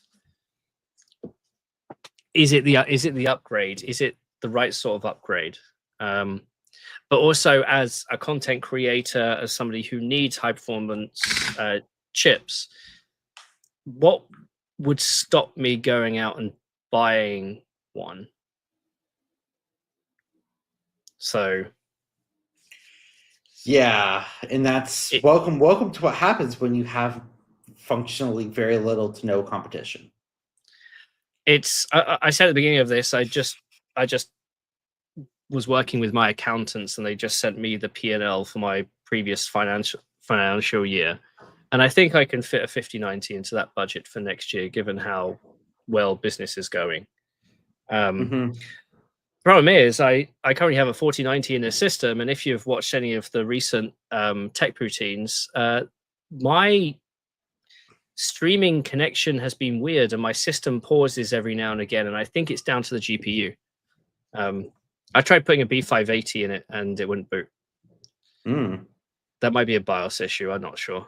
So yeah, it's I definitely see it being criticized for pricing, but I also definitely see it being sold out. Okay, time for Spice. Ooh, more Spice. Time for Ian Spice. Pat Gelsinger returns to Intel to lead Intel Foundry. Spicy. So what's your thought? What's your thought process on this spicy take? So this stems back from when it all happened at the beginning of December, because we did a thing on it, and we put out a video, and everybody had their take on it. And one thing that came back again and again from a few people was, what if this is a Sam Altman thing? And if you don't know, the thing with Sam Altman is that so Sam Altman is a founder of OpenAI, and then they got a bunch of money from Microsoft, which was technically not an acquisition, but is kind of. And then the board kicked him out, but then he was rehired because he threatened them. It was weird. It was so weird. So the less I think about that, the better, honestly. But Sam came back pretty quickly, and a few heads rolled on the board and in the executive team as well. The reason why I say Pat to return is, one, he got a little bit spicy on Twitter 2 days after he was let go. Yeah, that was not on my bingo card for 2024. He responded to a Dan Neistat comment about foundry yield, which is funny enough because I've got some. I got a chance to look at some Intel yields recently, which I can't share, but I can talk about the process. I can't speak numbers. That's a spicy video coming up soon. which I still need to film. But Pat was criticized by the board for not focusing on products because he spent so much time focusing on foundry. Pat historically has been a product guy, but he understands the importance of foundry. Now, foundry has gone through how many leaders in the past 4 years? 3? We had Randir Thacker, we had Stu Penn, and now it's Kevin O'Buckley. But the thing is, we've also recently just got a new CEO of Intel Product. Yeah. Right?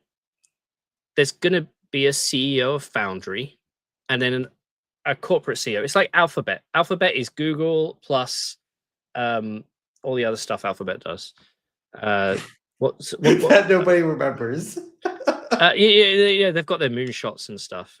Yeah. But the thing is, it looks like it's gonna, they're gonna just like take Altera. Altera is going to become a subsidiary, right? Which means it has its own CEO, which means it has its own executive team, means it has its own board. A board with the fiducial duty to see things through. If Foundry goes that way, such that it becomes its own, separate subsidiary of the Intel. So you have big umbrella company Intel, then you have Intel Product. It's like Samsung. Samsung has Samsung DS and Samsung Electronics and Samsung White Goods and 15 other divisions of Samsung, and the Lee family own different bits of it and whatever. I could see Pat coming back to lead a subsidiary version, or at least be on the board of a foundry. So again, these are predictions, right? Stuff that we hope might turn true. We're not playing a game of let's write stuff that we know is 90% guaranteed to happen. Right? Well, that's kind of what I did, honestly. But yeah, I like to talk about things that may or may not happen. And your final prediction is arguably your most spicy. I haven't finished.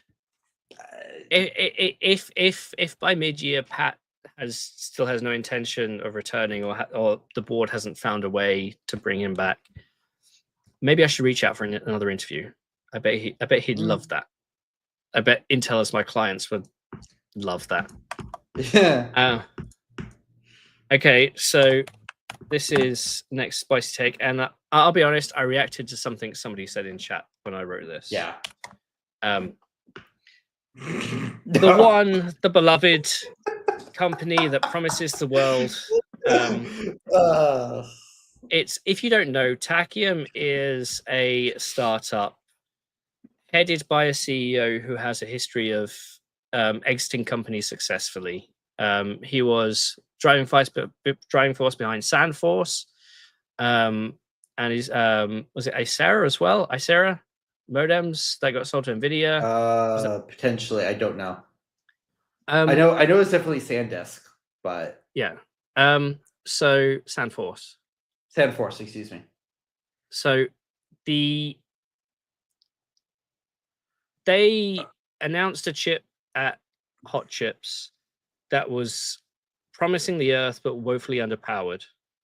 Yeah. Then 2 years later, came back saying, "Look, we've had a disagreement with our IP supplier, such that we had to take legal action." Mm-hmm.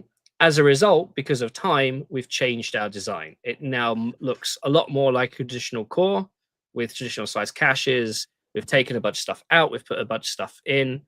And we're going through the process of now designing it. That was 3 years ago, and we still haven't seen it. And every time they do a mini announcement, it comes with we are one step further to enabling it on FPGA, not saying much about chips. And they're talking about how they've got a big contract in play as well. And if you see them at an event, you see 2 or 3 salespeople. It's usually the same people. And they will hand you a book about this thick about all the stuff the company will be capable of doing. I have that book somewhere. It's not a doorstop yet. the way this company has been run has people not trusting them at all, and I think George's response is to all of that. Nobody believes that there will ever be a product coming out of Tachyum because of how far away it is from startup, and what it's done and what's happened. So people thought if they could tape out in 24, they still wouldn't be here today. Well, okay. I'm sorry, but when you publish a press release saying Tachyum, and I'll quote this verbatim, Tachyum publishes Prodigy Performance Optimization Manual, but you don't actually publish it publicly, I'm sorry, but nobody's going to take you seriously. Hey, that's corporate secrets. You have to sign. I'm sorry, nobody else's performance optimization manuals is secrets. Yeah, but everybody else sells chips. Well, aren't they trying to sell This is what startups do, right? Especially first chip, second chip. They work with one or two main companies first off. They're tier 0 clients. And they talk about all the good stuff they're doing, but you only get access unless you're in the inner sanctum, unless you've signed the agreements and paid your dues, and committed yourself to that design, or you committed yourself to doing a proof of concept. For a 8-year-old company now, it still feels very much like they're in the 3rd year of startup land. Yeah. But given the expertise and the experience of the people in that team, things should be a lot further on. And it's not a GraphCore situation. GraphCore fizzled because nobody wanted to buy the hardware, but they had hardware. All Tachyum has is FPGA demos. Tachyum, powered by AMD, because they use ultra scale FPGAs. Oh, powered by Xilinx, yeah. Well, so yeah, it's I don't know.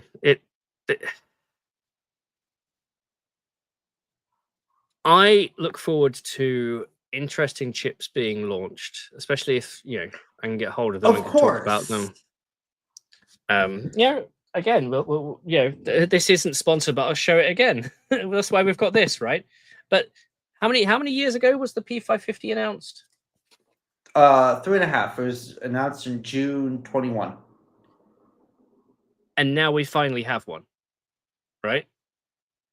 Well, and that's for an established startup with over 500 million in funding. So perhaps I'm a bit more flexible than most because people are taking Tachyum as a joke. But if they tape out this year, then it's a good for them. And George will continue to take the piss out of them. Well, I mean, I'm not if they had hardware, it would be such a taking the piss out of them, right? Yeah.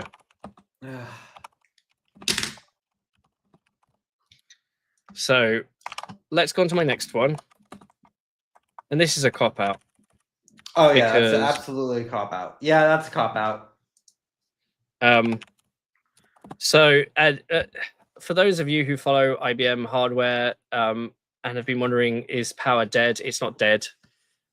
George just published an interview with Bill Starkey, who's the lead architect over at Power. They did presentation at IBM Tech Exchange about Power11, and we fully expect it to come to the market in 25, given that they're starting to talk about it now. Hopefully we'll see big announcements come hot chips. That looks like it might be a good one to do. This one, so I'm gonna make a slight difference here. First integrated AI silicon photonics chip. So if you've been watching this channel, some of what I speak about is about integrated photonics. I have a couple of clients in this field. And the whole point is it's not networking photonics, right? It's not you build a Mac and a Phi and then you plug something in that has the laser enclosed in the housing. You're actually putting the optics in package with your silicon, and the laser comes in, and then that becomes your distribution. So like light matter or like IR labs? It's both the same. Well, no, sorry. Light matter is more of an interposer. Yeah. But the thing is, light matter, and this is content I've still yet to do, but we saw a chip at supercomputing that they said one of their customers, they're doing the tape out for it. They haven't said who for or what it's for. But the whole point is we've been using light for network communications for ages. Mm-hmm. Now we want to use it for chip to chip. Light matter do the whole interposer thing. IR labs do the chiplet approach. But both of them talk about a more 26, 27, 28 time frame. I'm wondering that there's enough money in that ecosystem now, we may see some acceleration. Now, I'm going to first say this may just be a demo chip. But it's got to be more than a proof of concept. It's got to be something that works. Because now runs and yeah, okay. It's not simply to do with point to point. It's we've got AI working on this. There's a big part of me that thinks it's more of a 2026 prediction. But if we get it in 25, somebody will have hit a milestone that nobody else has. Yeah, I would agree with that.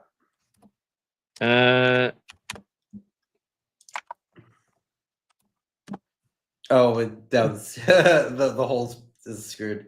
Yeah, okay. I'm not sure I have too much else other than that. Okay. This is gonna be a funny one. That's not a prediction. I'm sorry, that's not a prediction, Ian. Nvidia to make 200 billion from AI. Is it? I mean, what they announced 30? No, it wasn't. It was what, like 27 for data for like 30 for data center last quarter. Last 4 quarters they did about 90. Okay. So they would need to 2x that.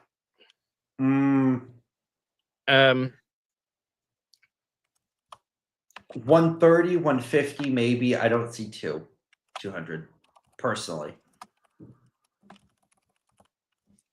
Just predict the number of new leather jackets, Ian.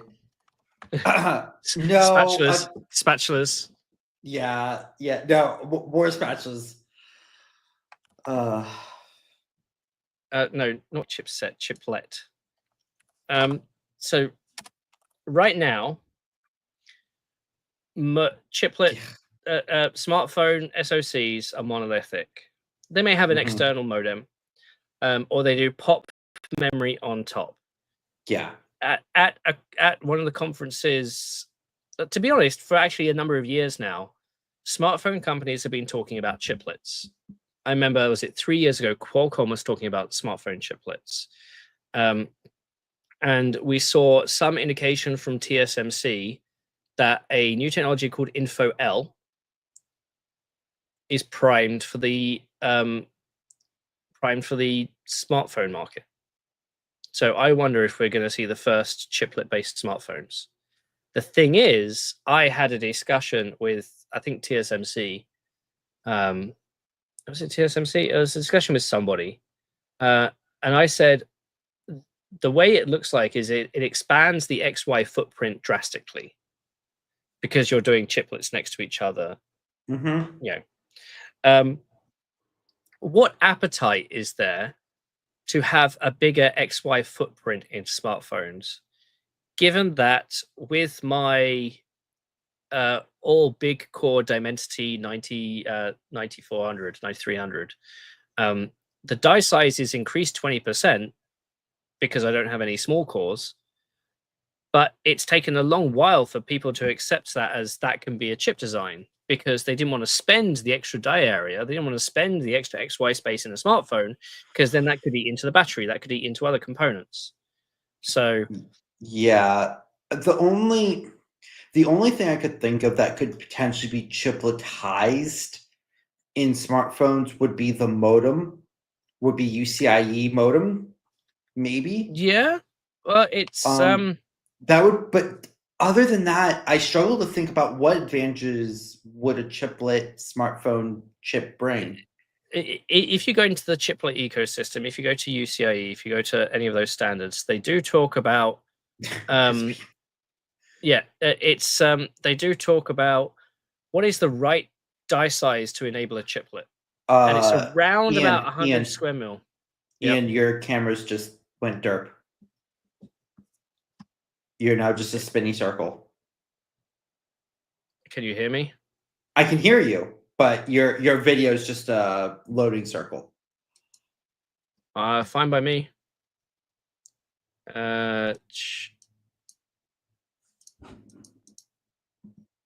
Yeah, I think Oh no, it's my internet. Yeah, you're coming through fine. So, yeah, everybody's okay. Now, now George is gone. He's going to log back in. So, yeah, it's the right chiplet size. Just to split things up, is around 100 square mil, according to people. So, I don't know. The fact that we've been talking about smartphone chiplets and the companies behind smartphone SoCs have been speaking about it for a while means that there's something going on. And maybe it could be big NPU, or it could be in prep for notebook, next generation Snapdragon X Elite, or whatever MediaTek and Nvidia might be doing, as people predicting. Okay, that should be my next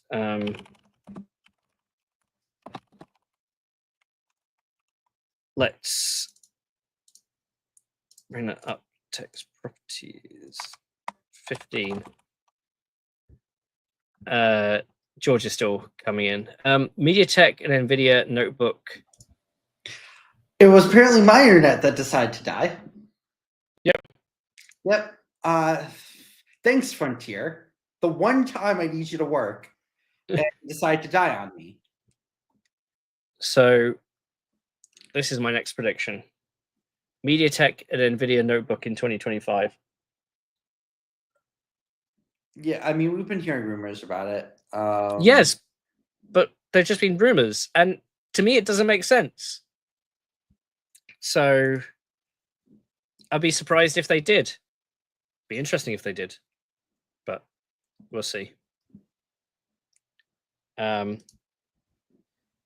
So that's pretty much all my predictions, really. I should have spent more time thinking about them, I'll be honest.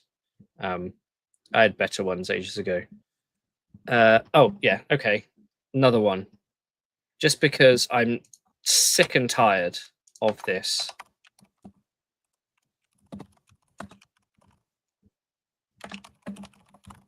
$16 terabyte M.2 drives for consumer. I want this to be a thing. I want the price of 8 terabyte drives to drop. So frustrating. Anyway, let's go from 2025 predictions to CES preview. There we go. I wonder if it's not on Frontier's end, but on my if it's the way that I have my network connected over here. You're coming through fine. That's all that matters. Well, yeah, because I'm currently doing that. It's currently hotspotted through my phone right now. Oh, you're fine. So it's yeah, and so let's talk about CES. I'll be there all week. You'll be there all week. I know at least 2.5, 3 of my days are pretty much full at this point. I'm going to be spending some time. Yeah, I've got Intel, AMD, Qualcomm, ARM, Nvidia, all on my schedule. a little bit of time with SciTime, with Infineon. I've actually got 2 videos with Infineon in the pipe. One about their flexible wafer, and also about a massive power supply. So that's going to be fun. I still need to record those. But yeah, I'm also going to have to go to the show floor again, which I usually avoid. And I think I found the right combination of what to do here. At CES, Las Vegas Convention Center, you have North Hall, East Hall, West Hall, and South Hall. Mm-hmm.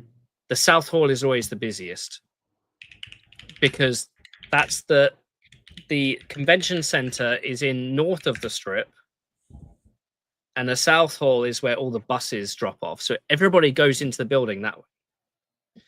And I remember one year Intel did an Optane briefing that I shouldn't have gone to, and it trade shows where people sneeze in the air because they can't get a tissue out, a Kleenex out to sneeze, and so they just sneeze into the air. Like, what the hell is going on? It was like that those years. So avoid South Hall. Sometimes some of the AI companies are there. I remember seeing Deepex there, I think, one of the Korean. Deepex is going to be there. Yeah. So Ace Magic are going to be there with a Snapdragon X Elite mini PC. So I'm going to...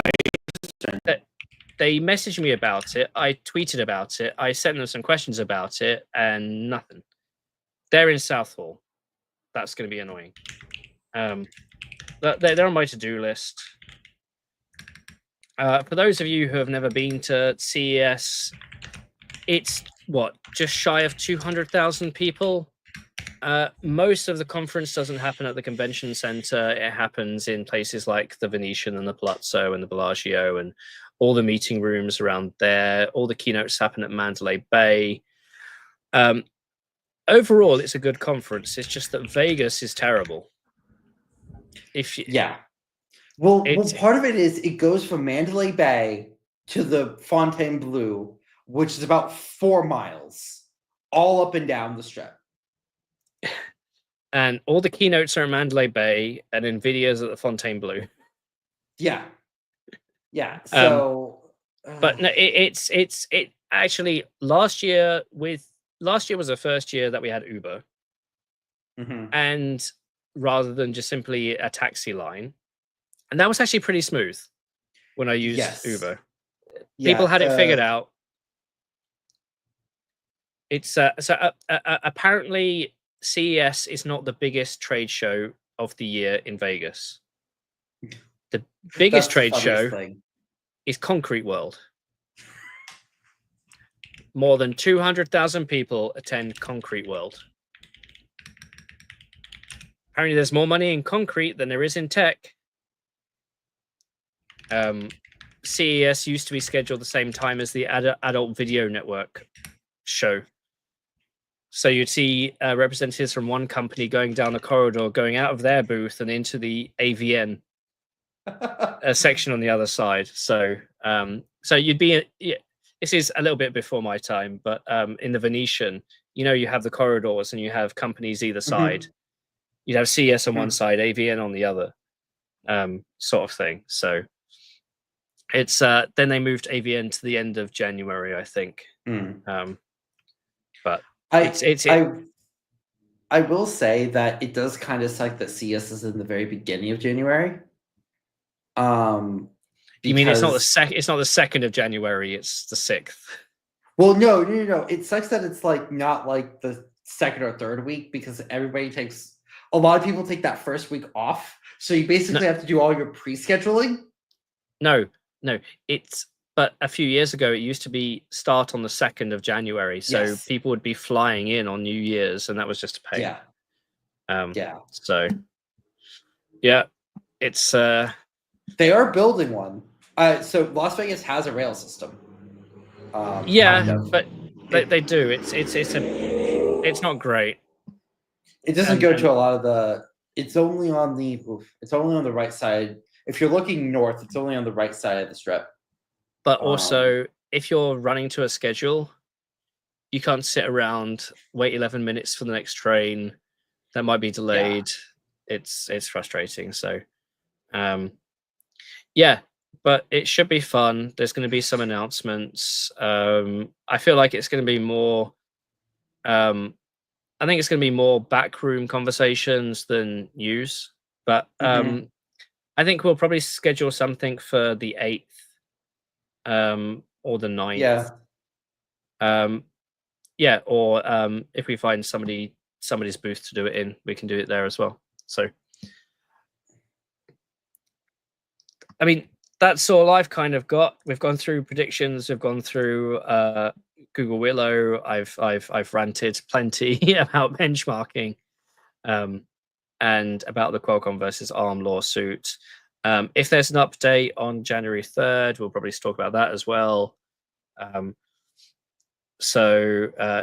Curious says actually that they show off products in the run-up to the exhibition. Some companies do big pre-briefings. Yeah. But the embargo is typically at the show. Yeah. Acer and Dell do those, I think, in New York. So all the New York-based media tend to get the advantage of hands-on beforehand, so they can prepare content. That's great if you have a team of 20 people. Yeah, so we'll see. It's might reach out to like I say, I'm going to speak to Adam to see if there's a plan to do a memorial drinks for Gordon. Yeah. It looks like probably Wednesday night might be the best time to do that. Because Monday night we'll just done Nvidia's keynote. Yeah, and then Tuesday night it's booked. Wednesday night it's looking empty. Tuesday night, every other company has got their cocktails or press reception. It seems. Interestingly enough, I had to extend my hotel a couple of days because the company who's flying me out is only covering a few. But it turns out the night of the 7th, the Tuesday, is $650 at my hotel. I got 2 extra nights for $200 a night. And that are you staying at the Venetian? Mandalay. Oh, you're staying at Mandalay. Okay. I'm up at Luxor. Yeah. Well, down at Luxor. It's south. Up. Nope. Luxor is north. North of Mandalay. North of Mandalay. Yeah. Mandalay's is basically as south as you can get on the strip.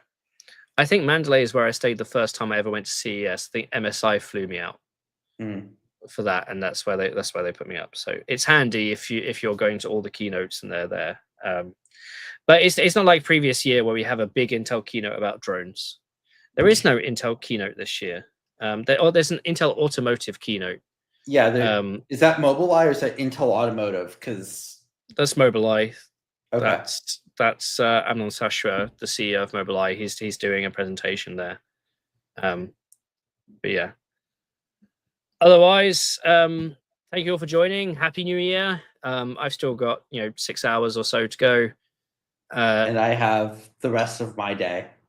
Yeah. Speaking of, I need to go drop off that wedding RSVP, which I've been meaning to do for the past week, but I keep forgetting. Go do it. When done. I have to do it after this and go.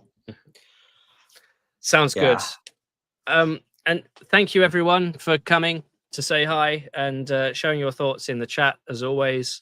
Some really good takes, and thank you for correcting us when we're spouting 10 tons of nonsense as always. But we will be back mid-CES for the next episode of Tech Poutine. I'm Potato. And I'm Cheese. And a Happy New Year to you guys early. So have a good one, y'all. See you next one.